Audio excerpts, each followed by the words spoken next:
the dollar coin offensive? You know what I find offensive? Lining up for free food, the cost of living crisis doesn't discriminate.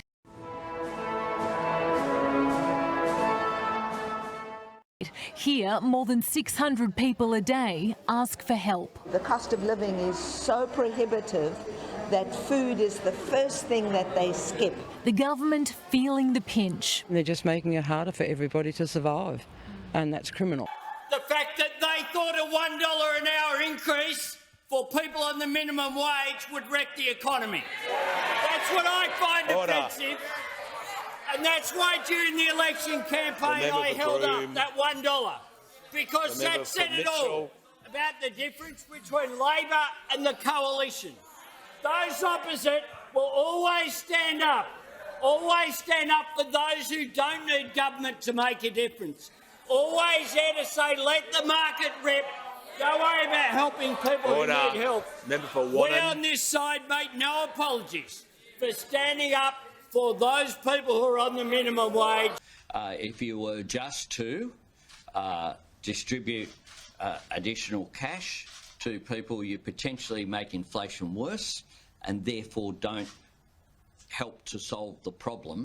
A great example of us providing cost of living relief. You've got to turn that penny over.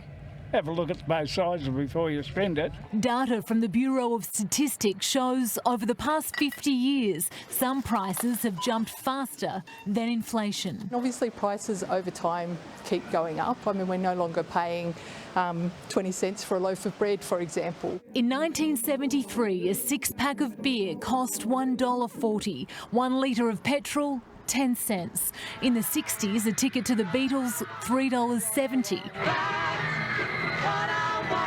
But today, a seat here could set you back $1,200. Reach for the stars. There's a lot of things that can affect prices in general, like production costs and demand. The value of the dollar changing over time. There is obviously more for the government to do. We know from past bouts of inflation, you can beat it.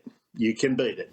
But you've got to beat it by pulling every lever of government. Anthony Albanese has promised financial relief in the May budget, but hasn't said what it will look like or how soon Australians will notice a difference. This is standard procedures. During the election campaign, I well recall, I kept that lucky $1 coin in my pocket, Mr. Speaker.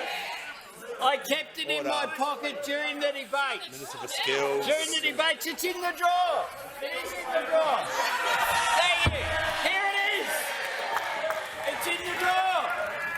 Order. And during the campaign, I thank the Minister for Infrastructure for once again being helpful. Order. Because during the campaign, I held up this $1. This $1 coin. The member for Deakin will resume his seat for a moment. The Prime Minister will pause as well. The Prime Minister will pause. The member for Deakin will resume his seat. Just for a moment.